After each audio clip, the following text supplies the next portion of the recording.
चलेगा बच्चों, एक बार फिर से आप लोगों का हार्दिक स्वागत है यूथ क्लास पे, है ना। जैसा कि मैंने आपको बताया था कि मैं आज मंडे जो है आपको एक इम्पोर्टेंट शासक अकबर के बारे में बताऊंगा और अकबर से काफ़ी क्वेश्चन पूछे जाते हैं, तो मैं आपको अकबर जो है काफ़ी डिटेल में पढ़ाने वाला हूँ, है ना।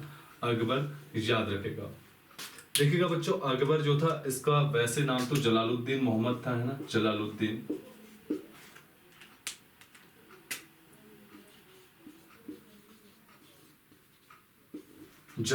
था इसका नाम, ठीक है। और इसका जो जन्म हुआ था, ठीक है, जब हुमायूं अपना निष्कासित जीवन जी रहा था, है ना। हुमायूं जो अपना निष्कासित जीवन जी रहा था, और हुमायूं का जो निष्कासित जीवन है याद रखिएगा, वो 1540 से 1555 के बीच में माना जाता हुमायूं का निष्कासित जीवन, ठीक है। इस बीच में ये जो है अपना निष्कासित जीवन जी रहा था।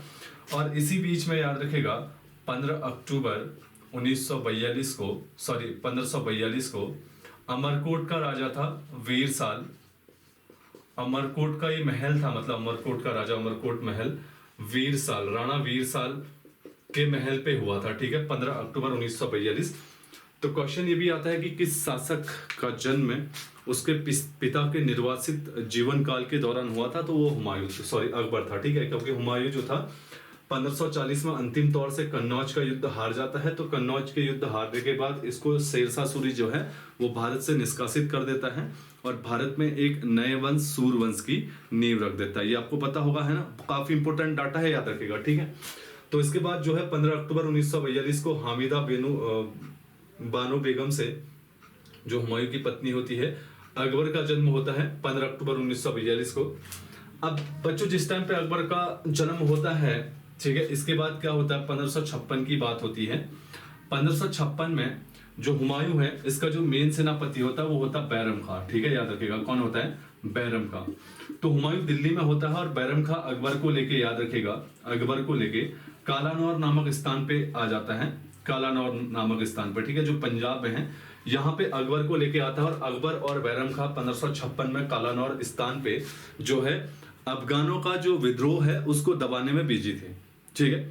इसी समय न्यूज आई दिल्ली से, जो इनका था, है ना, कि भैया जो हुमायूं हैं उसने जो दीन ए पनाह नगर की स्थापना की थी, वहां पे जो शेरे मंडल उसने पुस्तकालय बनाया था, तो उसकी सीढ़ियों से गिर के हुमायूं की आकस्मिक मृत्यु हो चुकी है। ये खबर जैसे ही कालानौर में अकबर बैरम खां के कानों में पड़ती है, तो बैरम खां को ऑलरेडी जो हुमायूं है अकबर का संरक्षण नियुक्त कर चुका होता है। तो बैरम खां से बोला रहता है कि इसने अगर मुझे कुछ हो गया तो ऐसे में अकबर का राज्याभिषेक करवाना। तो इसने बिना देरी के यहीं पे कालानौर में एक चबूतरा बनाया, है ना, चबूतरा बनाया, और उसी चबूतरे पे याद रखेगा अकबर का जो है राज तिलक करवाया। तो ये क्वेश्चन भी इंपोर्टेंट पर्सनैलिटी है अकबर, क्योंकि महान शासकों में से एक है। तो क्वेश्चन आता है कि अकबर का जो राज्याभिषेक है वो कहाँ हुआ था, तो डेफिनेटली आपका आंसर होगा कालानौर स्थान पे, ठीक है। यहीं पे बैरम खान ने इसका जो है राज्याभिषेक करवाया था। तो इस प्रकार आप देख रहे हो 1556 में राज्याभिषेक हो रहा है और 1542 में इसका जन्म हो रहा है लगभग, ठीक है। ये जो होता है आपका लगभग अक्टूबर 1942 में, लगभग ये मान के चलो कि अप्रैल 1556 में इसका जो होता है राज्याभिषेक होता है। अभी 13 साल का होता है, ठीक है, 14 साल तो इसको 15 अक्टूबर 1556 को लगेंगे। तो ये भी क्वेश्चन आता है कि अकबर का जो राज्याभिषेक है वो कितने साल में हुआ था, तो आपका आंसर क्या होगा, 13 साल, ठीक है। और कहाँ हुआ था, कालानौर में, और किसके संरक्षण में हुआ था, बैरम खां के। और इसी टाइम पे हुमायूं जो है इसने जो शहर बसाया था दीन ए पनाह, उसकी जो पुस्तकालय था उसका नाम शेर मंडल रखा हुआ था, वहीं के पुस्तकालय से गिर के क्या हो गया, हुमायूं की मृत्यु हो गई। आई बात समझ में। इसके अलावा बताऊं, हुमायूं की जैसी मृत्यु हुई तो अकबर के शासनकाल में, ठीक है, अकबर के शासनकाल में अकबर ने हुमायूं का मकबरा बनाया, और हुमायूं का मकबरा भारत का पहला ऐसा मकबरा है, याद रखिएगा, जिसमें संगमरमर का प्रयोग हुआ है। बहुत इंपॉर्टेंट पॉइंट है कि हुमायूं के मकबरे में भारत में पहली बार इस्लामिक शैली में या किसी भी शैली में आप मान सकते हो किसका यूज हुआ है, संगमरमर का यूज हुआ है, ठीक है। ये सारे पॉइंट इंपॉर्टेंट है, याद रखिएगा। इसके बाद देखिएगा आगे की और हम लोग चलते हैं। अब 1556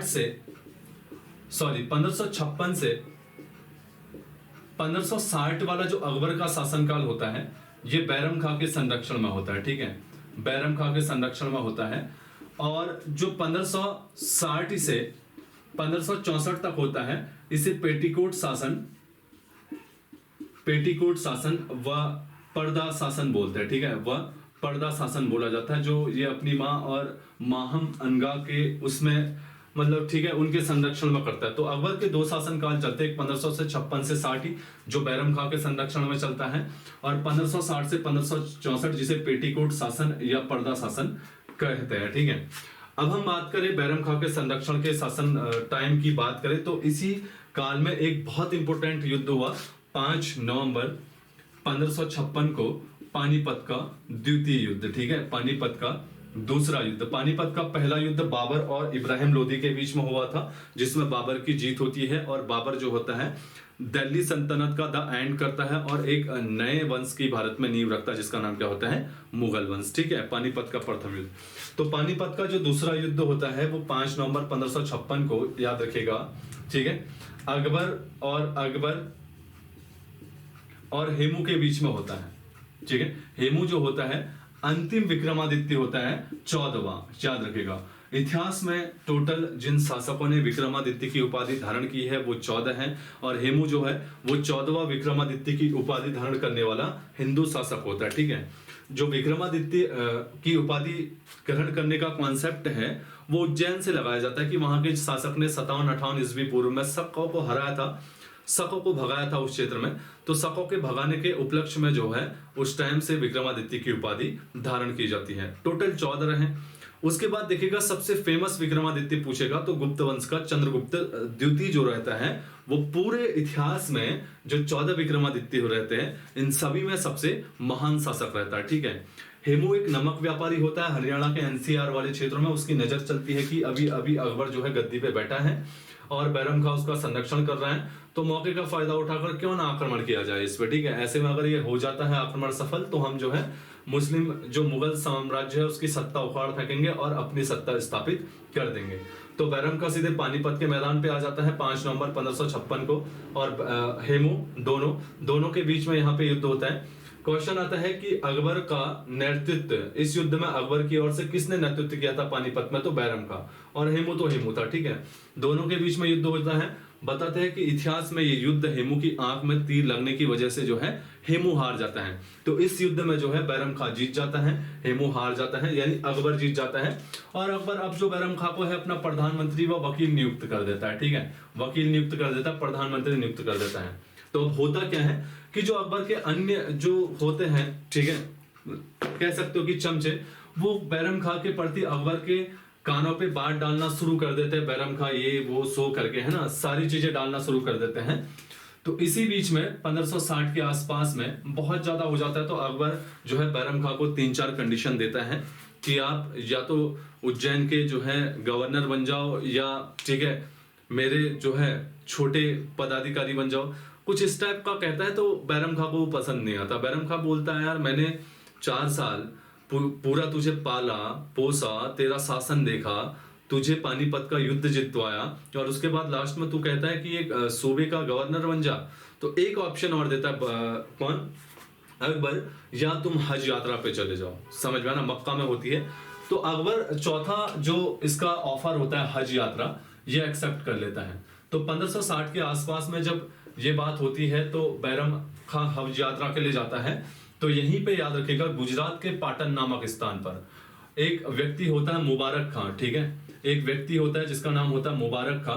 तो ये मुबारक खां क्या करता है, गुजरात के पाटन नामक स्थान पे बैरम खां की हत्या कर देता है जब बैरम खां हज यात्रा की ओर जाता है। तो क्वेश्चन आता है कि बैरम खां की हत्या कहाँ की गई थी, पाटन जो गुजरात का एरिया था, ठीक है, और किसने की, मुबारक खां ने।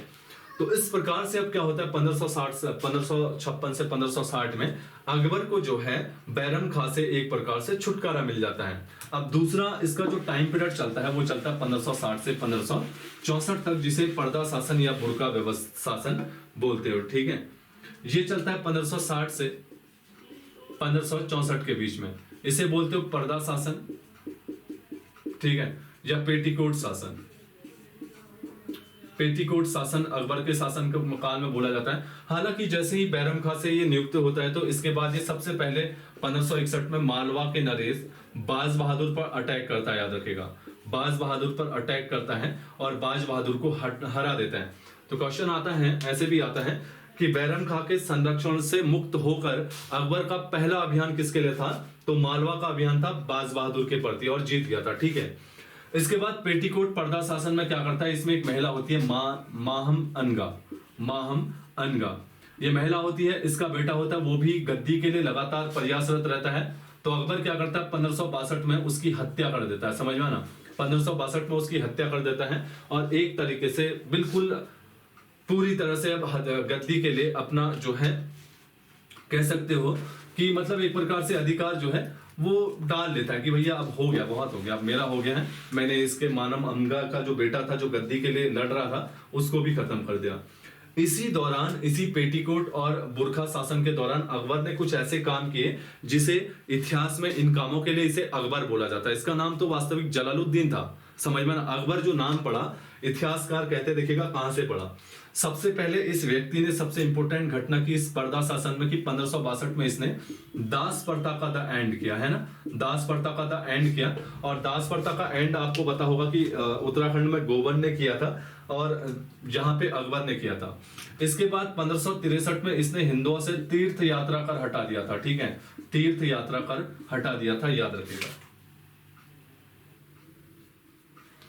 तीर्थ यात्रा कर हटा दिया था। और 1564 में इसने जजिया कर हटा दिया था। ठीक है, जजिया कर हटा दिया था। देखिएगा जजिया कर का इतिहास है, जजिया कर जो है गैर मुस्लिमों पे लगता था, काफिरों पे, और सबसे पहले 712 में लगाया था सिंध प्रांत में मोहम्मद बिन कासिम ने। इसके बाद इतिहास में फिरोज शाह तुगलक ने जो है FST ने इसे ब्राह्मणों पर भी लगा दिया था। पहले ब्राह्मणों पे नहीं लगता था तो इसने ब्राह्मणों पे भी लग दिया। अब जो है 1564 में जजिया कर को अकबर समाप्त करता है। फिर इसके बाद 1679 में फिर जो है औरंगजेब इसे दोबारा शुरू कर देता है। याद रखिएगा कौन शुरू करता है? फिर औरंगजेब। ठीक है, तो अकबर 1564 में इसको समाप्त करता है। अब देखिएगा इसने दो चीजें यहाँ पे बड़ी इंपॉर्टेंट की। 1563 में हिंदुओं से तीर्थ यात्रा कर हटाया और 1564 में इसने जजिया कर हटाया। तो इन दोनों करों के हटाने के उपलक्ष्य में बताते हैं कि जनता ने इसे जो है अकबर की उपाधि दी थी। किसकी?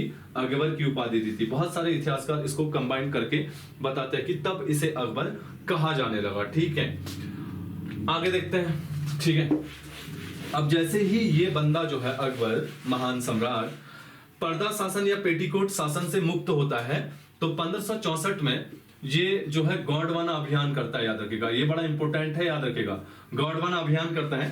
तत्कालीन टाइम पे यहाँ पे एक महारानी होती है जिसका नाम होता है दुर्गावती। ये कालिंजर के राजा की एकमात्र पुत्री होती है ना। तो ये शासन करती है इस टाइम पे, कहां पे? गोंडवाना वाले क्षेत्रों में। तो 1564 में जैसे ही अकबर यहाँ पे अटैक करता है गोंडवाना में, ये क्वेश्चन आएगा कि जब अकबर ने गोंडवाना अभियान किया था तो वहां का शासिका या शासक कौन था? तो दुर्गावती। ठीक है, इतिहास में बहुत मजबूत महिला के रूप में ये उभर के सामने आती है।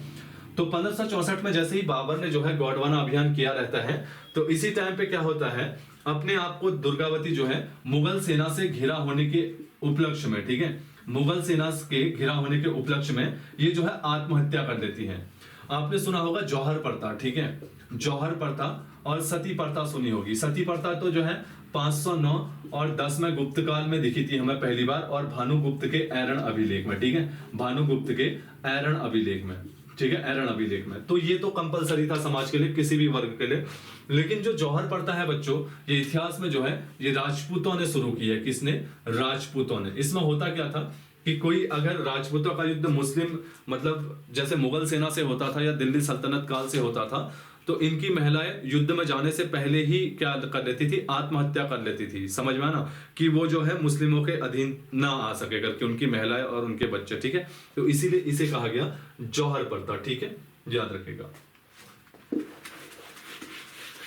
अब देखिएगा बच्चों अकबर ने क्या किया।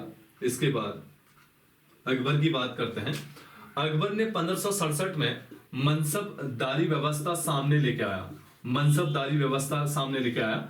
बहुत सी किताबों में बताया गया कि 1573 से इसने लॉन्चिंग की इसकी, 1573, क्योंकि 1572-73 में ये क्या करता है? अकबर गुजरात विजय करता है। ठीक है, इसी टाइम पे ये गुजरात विजय करता है, और गुजरात विजय के उपलक्ष्य में ही ये पहली बार समुद्र के दर्शन करता है। कौन? अकबर। तो इससे आके खुश होके दो चीजें शुरू करता है, बोलते हैं कि 1567 में मनसबदारी का कॉन्सेप्ट आया और 1573 में गुजरात विजय के उपलक्ष्य के बाद मनसबदारी व्यवस्था शुरू करता है। और देन इसी के बाद बुलंद दरवाजे का भी निर्माण करता है। ठीक है, गुजरात विजय के बाद जो है ये क्या करता है, बुलंद दरवाजे का भी निर्माण करता है। कौन? अकबर। याद रखिएगा, क्वेश्चन सारे इंपोर्टेंट है। तो बच्चों मनसबदारी व्यवस्था की थी, क्या थी? एक सैन्य व्यवस्था थी जिसका मेन जो पद होता था वो मीर बख्शी का होता था। ठीक है, इसका जो हेड होता था मीर बख्शी होता था, और इसमें मनसब तय किए जाते थे। मनसब लाई के जैसे हमारे पे ग्रेड तय किए जाते हैं। जैसे आपको पता होगा 6600 पे ग्रेड में कौन होगा? आईएएस होगा, अब वो पूरा जिला संभाल रहा है। 5400 पे ग्रेड में आपके कौन होंगे? पीसीएस ऑफिसर होंगे, वो एक परगना संभाल रहे हैं। तो ठीक है, तो इसी प्रकार से मनसब भी क्या होता था, जिसको जितना ज्यादा मनसब दिया जाता था उसका जो औहदा होता था मुगल सेना में उतना ज्यादा होता था। समझ में आना? जिसको जितना ज्यादा क्या दिया जाता था, मनसब दिया जाता था, तो मुगल काल में उसका औहदा उतना ज्यादा होता था। तो मनसबदारी व्यवस्था से जो है बताते हैं कि मुगल काल में सैन्य व्यवस्था जो है एक सटीक, मतलब कह सकते हो कि बढ़िया लेवल पे चली थी। और मीर बख्शी जो था मनसबदारी व्यवस्था में सबसे मुख्य पद होता था, यानी कि सबसे लास्ट जो पद होता था वो यही होता था। ठीक है,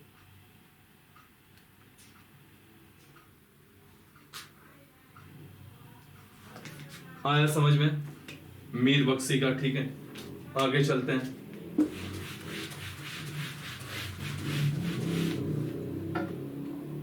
इसके बाद इसने याद रखिएगा 1571 में फतेहपुर सिकरी बसाया आगरा में। ठीक है, फतेहपुर सिकरी शहर बसाया। फतेहपुर सिकरी आगरा में ही बसाया इसने। किसने? अकबर ने। और 1572-73 में मैं ऑलरेडी आपको बता चुका हूं कि इसने क्या किया, गुजरात विजय की, जिसके उपलक्ष्य में इसने दो चीजें की, मनसबदारी व्यवस्था स्थायी कर दी और देन क्या कर दिया, दूसरा आपका बुलंद दरवाजे का निर्माण करवाया। ठीक है, तो याद रखिएगा, काफी इंपोर्टेंट है। 1571 में फतेहपुर सिकरी का निर्माण किया। इसके बाद देखते हैं अकबर के शासनकाल की महत्वपूर्ण घटना। इसके बाद क्या होता है बच्चों, अकबर के शासनकाल में 1575 में ये इबादत खाने का जो है स्थापना करता है, निर्माण करता है, इबादत खाना खोलता है। इबादत खाना खोलता है। इबादत खाना क्या है बच्चों? जहां पे जो है स्टार्टिंग में, मैं स्टार्टिंग की बात बता रहा हूँ 1575 में, जहां मुस्लिम धर्म के लोग आके मुस्लिम धर्म पे जो है चर्चाएं करें, कहाँ पे मिस्टेक है, कहाँ पे फॉल्ट है, कहाँ पे सुधार की जरूरत है। ये इस इबादत खाने की बात थी 1575 में। ठीक है, 1578 में अकबर ने क्या कर दिया, इस इबादत खाने को सभी धर्मों के लिए खोल दिया। समझ में आना? सभी धर्मों के लिए खोल दिया। सारा इंपोर्टेंट डाटा है, याद रखेगा।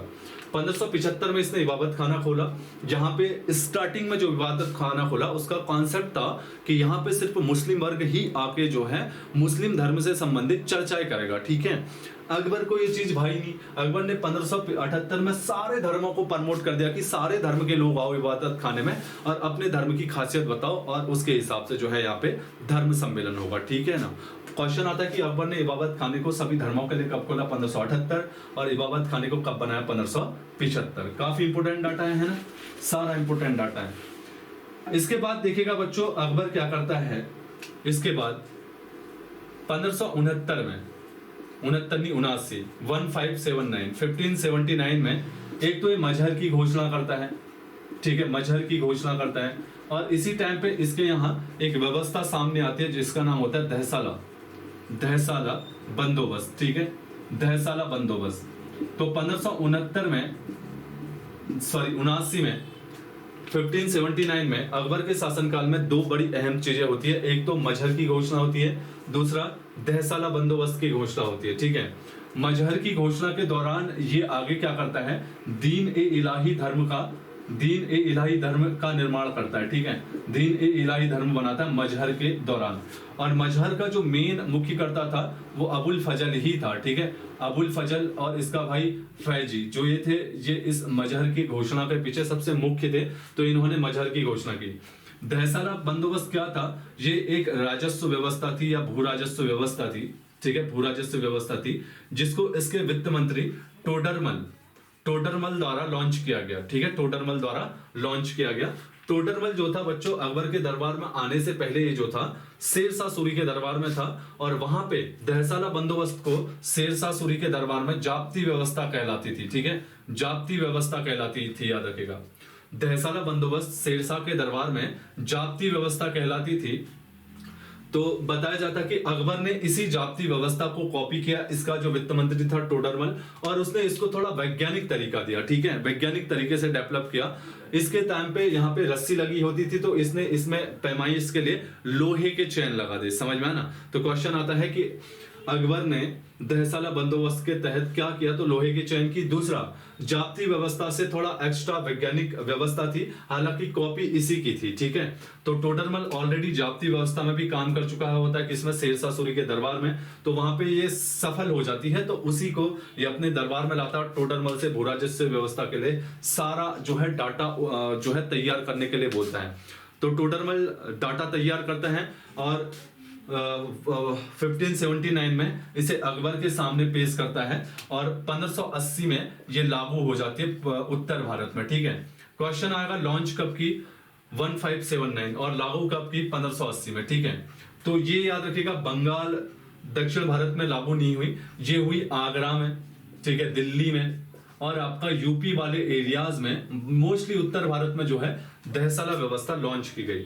इसके तहत क्या होता था, 10 साल, ठीक है, पिछले 10 साल में फसलों के उत्पादन और उनके वितरण का जो है एक एनालाइज डाटा तैयार किया जाता था, और उस डाटा के तहत फसल के उन्नत निर्माण के लिए जो है व्यवस्था बनाई जाती थी, और इसी के तहत जो है भू राजस्व व्यवस्था की दर जो है तय की जाती थी।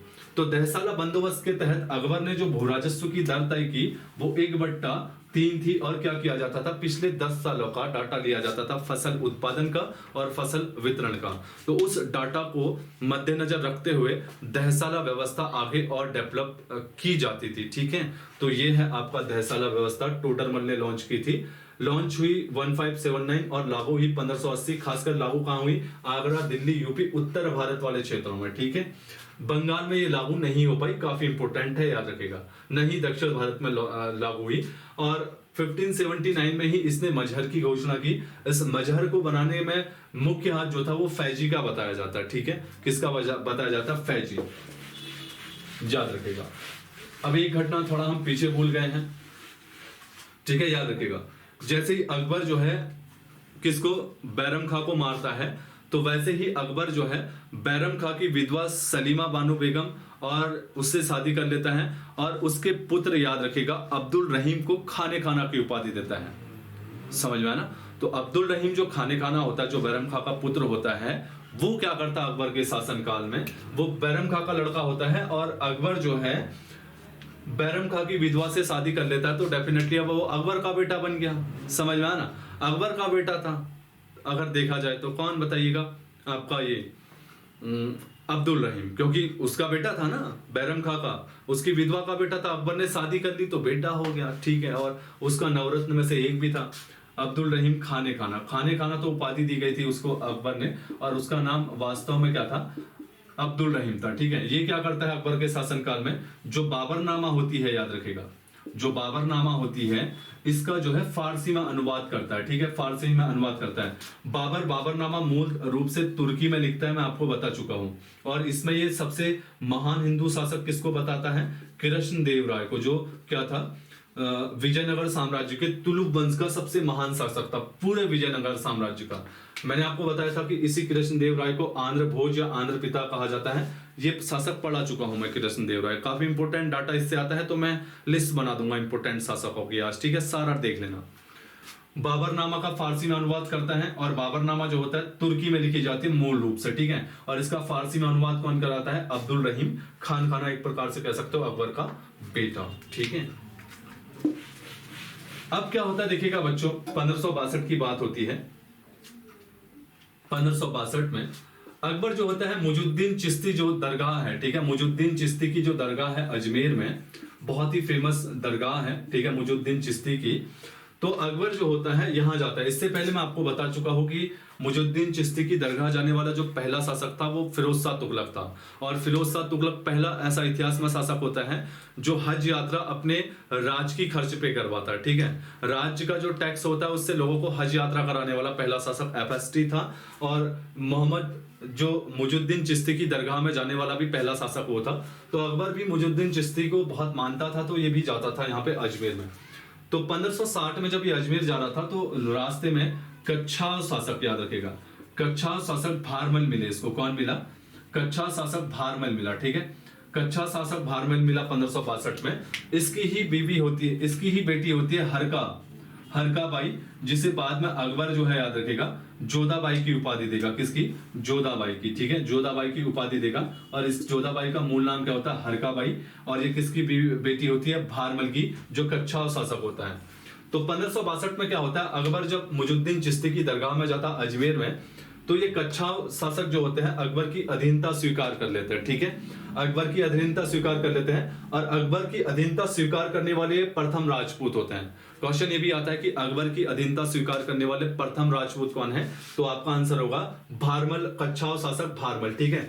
तो इसकी बेटी होती है हरकाबाई, जोधाबाई, जिसकी शादी इस अधीनता के दौरान ये क्या कर लेता? अकबर से कर देता है, याद रखेगा। और इसका भाई होता है किसका? जोधाबाई का या हरकाबाई का, उसका नाम होता मान सिंह, ठीक है, मान सिंह, ये इसका भाई होता है, याद रखिएगा। मान सिंह भी अपनी बहन के साथ साथ अकबर के दरबार में जाता है और बाद में मान सिंह जो है अकबर का प्रमुख सेनापति के रूप में सामने आता है।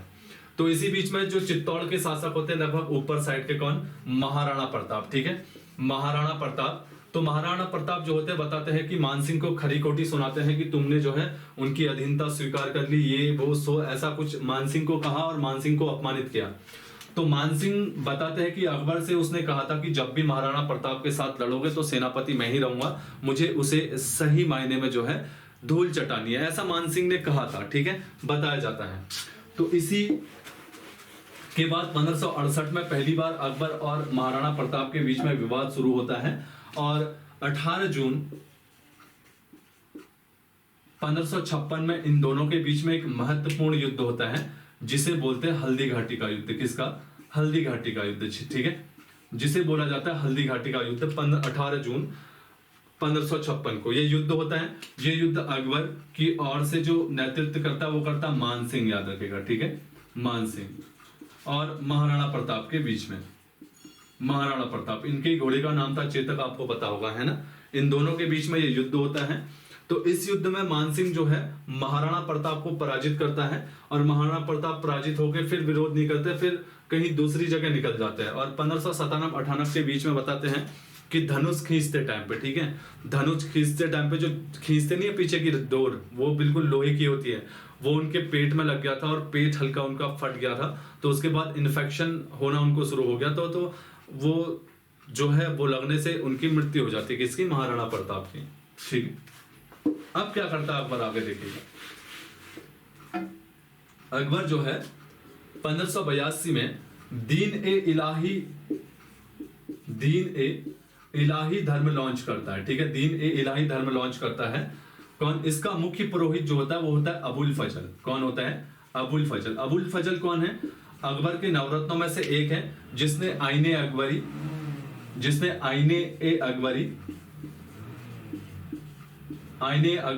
व अकबरनामा जिसने बुक लिखी होती है, ठीक है, आईने अकबरी या अकबरनामा कह लो, अकबरनामा, ये बुक लिख चुका है। इसी आईने अकबरी में जो है उत्तराखंड कुमाऊं में 21 सरकारों का उल्लेख है ना, 21 परगनों का। अभी विवादित हुआ था 21 या 22 करके, किसी में 27 था। तो 21 परगनों का जो है मोस्टली इसने उल्लेख किया हुआ था, किसने? अबुल फजल ने आईने अकबरी में, ठीक है। अकबर के समकालीन देखिएगा गढ़वाल का शासक था फतेह शाह, ठीक है, फतेह शाह। और जो है सहजपाल, यार सहजपाल जो था वो अकबर के समकालीन पवार शासक था। और रुद्रचंद जो था वो कुमाऊं का शासक था, चंद वंश, जो अकबर के समकालीन था। सहजपाल की तो एक घंटी आपने देखा होगा जो है रघुनाथ मंदिर जो देवप्रयाग है वहां पे मिलती है। रुद्रचंद ने आपने देखा होगा मुख्यतः रुद्रपुर शहर बसा चुका होता है, रुद्रपुर, ठीक है, तराई में जो क्षेत्र होता है रुद्रपुर, और वहां तक अपना राज्य विस्तार कर देता है। कौन? रुद्रचंद, है ना, ये वही रुद्रचंद है, अकबर के समकालीन चंद शासक। और सहजपाल कौन है? अकबर के समकालीन पंवार शासक, ठीक है, याद रखेगा, ये इंपोर्टेंट डाटा है। तो इनका उल्लेख आईने अकबरी में भी है, इसलिए आपको आईने अकबरी पढ़ना जरूरी है। कहां कहां पे उल्लेख दिया है। तो ये जब 1582 में दीन ए इलाही धर्म लॉन्च करता है, कौन? अकबर। तो दीन ए इलाही धर्म कोई धर्म थोड़ी होता है। दीन ए इलाही धर्म जो होता है अकबर क्यों लॉन्च करता है? अकबर कहता है कि जो मेरे विचारों को, ठीक है, जो मेरी विचारधारा को फॉलो करता है जो मेरे विचारों को एक्सेप्ट करता है वो ही दीन ए इलाही धर्म एक्सेप्ट करे, ठीक है। तो यहाँ दीन ए इलाही धर्म में जो अकबर के विचार थे, जो अकबर के व्यक्तित्व विचार थे या जो भी राजनीतिक पॉलिटिकल विचार थे, उनको एक्सेप्ट करने वाला बंदा जो है वो दीन ए इलाही धर्म को एक्सेप्ट करने वाला कहा जाता था, ठीक है। तो इसी के तहत अकबर जो है शुक्रवार के टाइम पे आता था, उस धर्म के कितने लोग धर्म ग्रहण करने आए हैं तो उनकी जो है फिर धर्म ग्रहण करता था, और यहीं से अल्लाहु अकबर वाला जो कॉन्सेप्ट है इसी दीन ए इलाही धर्म से आया हुआ है, याद रखिएगा, जो अल्लाहु अकबर वाला कॉन्सेप्ट है, ठीक है। अबुल फजल ने आईने अकबरी और अकबरनामा में लिख रखा है कि लगभग 15 लोग जो है, 15 थे या 18, आई थिंक 15 लोगों ने जो है दीन ए इलाही धर्म जो है ग्रहण कर रखा था, जिसमें से एकमात्र हिंदू जो था बीरबल था, याद रखिएगा, बीरबल था, ठीक है। और बीरबल जो था इसका वास्तविक नाम महेश दास था, महेश दास था, ठीक है। और ये जो था अकबर के नवरत्नों में से एक था बीरबल, ठीक है। और ये पहला हिंदू था जिसने दीन ए इलाही धर्म ग्रहण किया था, यानी कि इसने अकबर के विचारों को एक्सेप्ट किया था, फॉलो किया था उसका, ठीक है। तो आईने अकबरी में ये लिखा गया है सारा डाटा। इसी के बाद अकबर ने, देखिएगा बच्चों क्या किया, इसके बाद अकबर ने 1583 में, 1582 में तो दीन ए इलाही धर्म लॉन्च किया, और 1583 में दीन इलाही संवत, सॉरी 1583 में इलाही संवत लॉन्च किया, इलाही संवत लॉन्च किया, ठीक है। 1582 में याद रखिएगा दीन ए इलाही धर्म लॉन्च किया, और 1583 में इसने क्या किया, इलाही संवत लॉन्च किया। दोनों ही एक साथ है तो काफी इंपॉर्टेंट डाटा होता है, तो इसलिए आप याद करके रखिएगा, ठीक है। इसके अलावा देखिएगा बच्चों अकबर के दरबार में नौरत्न थे जो काफी इंपॉर्टेंट थे, जिसमें से आप कह सकते हो बीरबल था, ठीक है, जिसका वास्तविक नाम महेश दास था। दूसरा तानसेन था, ग्वालियर का बंदा था, जिसका वास्तविक नाम पूछा जाता है रामतनु पांडे, ठीक है, क्या था, रामतनु पांडे। इसके अलावा आपका अब्दुल रहीम खाना, ठीक है। इसके अलावा मुल्ला दो प्याजा, इसको प्याज बहुत पसंद था, है ना। इसके अलावा अबुल फजल, इसके अलावा फैजी जो था ये अबुल फजल का बड़ा भाई था, ठीक है। फैजी की बात बताओ तो अकबर ने फैजी के नेतृत्व में एक अनुभाग विभाग की स्थापना की थी, किसकी, अनुभाग विभाग की स्थापना की थी। तो इस अनुभाग विभाग का काम था कि जो भी मेन ग्रंथ है उनका फारसी में कन्वर्ट करना। ये फैजी को इसका मुखिया नियुक्त कर रखा था। फैजी कौन था, अबुल फजल का भाई, ठीक है। तो ये कुछ इंपोर्टेंट जो है अकबर के नवरत्न होते हैं, ठीक है, ये याद रखिएगा, समझ में ना। इसमें से दो ये याद रखिएगा, बीरबल और तानसेन, ठीक है। तानसेन पहले हिंदू था और एक व्यक्ति के मतलब मोटिवेट होकर इसने इस्लाम धर्म कबूल किया, तो इसका वास्तविक नाम रामतनु पांडे था। और ये बंदा जो है वो ग्वालियर का है, कहाँ, ग्वालियर का, एमपी का। और एमपी सरकार आपने देखा होगा हर साल जो है तानसेन पुरस्कार देती है संगीत के क्षेत्र में, ठीक है, क्योंकि तानसेन जो है इसे ध्रुपद शैली का, याद रखेगा, किसका, ध्रुपद शैली का जनक बोला जाता है, ठीक है। इसने मियाँ की तोड़, मियाँ की मल्हार नामक जो है कई ध्रुपद गायन शैली का विकास किया है, ठीक है। मियाँ की तोड़, मियाँ की मल्हार, ध्रुपद शैली का तो निर्माता है ही। ये ग्वालियर एमपी का रहने वाला था, तो इसलिए एमपी सरकार जो है हर साल तानसेन पुरस्कार देती है, किसके लिए, संगीत क्षेत्र में। और संगीत क्षेत्र का जो सबसे बड़ा पुरस्कार है वर्ल्ड लेवल पे वो होता है ग्रैमी पुरस्कार, याद रखिएगा, कौन सा, ग्रैमी पुरस्कार, ठीक है। वर्ल्ड लेवल पे सबसे बड़ा पुरस्कार जो होता है संगीत का वो होता है ग्रैमी पुरस्कार। तो इस प्रकार से जो है अकबर का शासनकाल चलता है। और इसी के शासनकाल के दौरान इसका बेटा होता है जिसका नाम होता है सलीम, ठीक है, सलीम, जो बाद में जहांगीर के नाम से जो है फेमस होगा, ठीक है। जहांगीर के नाम से अकबर के बाद शासन बोलेगा। तो अकबर का जो शासनकाल होता है मैं आपको बता चुका हूँ, 1556 से लेके 1605 के बीच में होता है। इसी बीच में देखिएगा दो घटनाएं इंपोर्टेंट होती है। एक तो इसी बीच में 31 दिसंबर 1600 ईस्वी को ईस्ट इंडिया कंपनी भारत में आती है, स्थापना होती है। तो क्वेश्चन आता है कि किस शासक के शासनकाल के दौरान ईस्ट इंडिया कंपनी भारत में स्टैंड होती है, तो अकबर, ठीक है। दूसरा, इसी के शासनकाल के दौरान 1602 में जो सलीम होता है, ठीक है, जो जहांगीर होता है, ये क्या करता है 1602 में विद्रोह करता है और विद्रोह करने के बाद जो है अबुल फजल की हत्या करवा देता है, ठीक है, अबुल फजल की हत्या करवा देता है। तो अबुल फजल का हत्यारा कौन है? सलीम, जिसे जहांगीर कहेंगे। 1602 में इसने विद्रोह किया था अपने पिता के शासनकाल में और 31 दिसंबर 1600 को अकबर के शासनकाल में जो है ईस्ट इंडिया कंपनी की स्थापना हुई थी। ठीक है भाई, आया समझ में डाटा? तो ये जो डाटा है आपसे पूछा जा सकता है, काफी इंपॉर्टेंट है। इसके अलावा देखिएगा, ठीक, इसके अलावा बहुत इंपॉर्टेंट है, अकबर ने इलाहाबाद के किले का निर्माण करवाया है, इलाहाबाद के किले का निर्माण, आगरे का किले का निर्माण, आगरे का किले का निर्माण। तो इलाहाबाद के किले का निर्माण तो बहुत बार पूछा गया कि किसने किया था, ठीक है, अकबर ने आगरे का किले का निर्माण। इसके बाद इसकी जो निर्माण शैली है वो दूसरी कौन सी है बताइएगा, इंपॉर्टेंट, बुलंद दरवाजा। इसके अलावा देखिएगा अकबर के शासनकाल को हिंदी साहित्य का क्लासिक युग बोला जाता है, ठीक है, हिंदी का क्लासिक युग बोला जाता है, यानी कि हिंदी का स्वर्णकाल, हिंदी का स्वर्णकाल की शासक के शासनकाल को बोलते हैं। तो अकबर के, मुगल होने के बावजूद भी इसके शासनकाल में हिंदी बहुत ज्यादा प्रमोट थी, इसीलिए इसके शासनकाल को क्या बोला जाता है, हिंदी का जो है स्वर्णकाल बोला जाता है। किसके शासनकाल को? आपका अकबर के शासनकाल को, ठीक है। तो इस तरीके से जो है अकबर का शासनकाल समाप्त होता है और अगला जो शासक आता है वो कौन आता है? जहांगीर आता है। तो हो सकता है आपसे अकबर का कोई भी डाटा पूछ ले, तो मैंने मोस्ट ऑफ डाटा आपसे कवर करवा दिया है, जो आप सारा नोट कर लीजिएगा और सारा जो है अपनी कॉपी में लिख के याद करते रहिएगा, ठीक है। तो काफी इंपॉर्टेंट डाटा है, आप लोग यूज कर सकते हैं, पढ़ते रहिएगा। फिजिकल लगभग आप लोगों के चल रहे होंगे, समाप्ति की ओर होंगे, पुलिस वाले, है ना। तो अपना अब जो है रिटर्न की ओर ध्यान दीजिएगा, आपका सिलेक्शन जरूर हो जाएगा। बाकी एसआई पटवारी भी आपका जल्दी ही जो है पेपर होने वाला है ना। तो काफी आपके पेपर होने वाले हैं, तो तैयार रहें, ठीक है।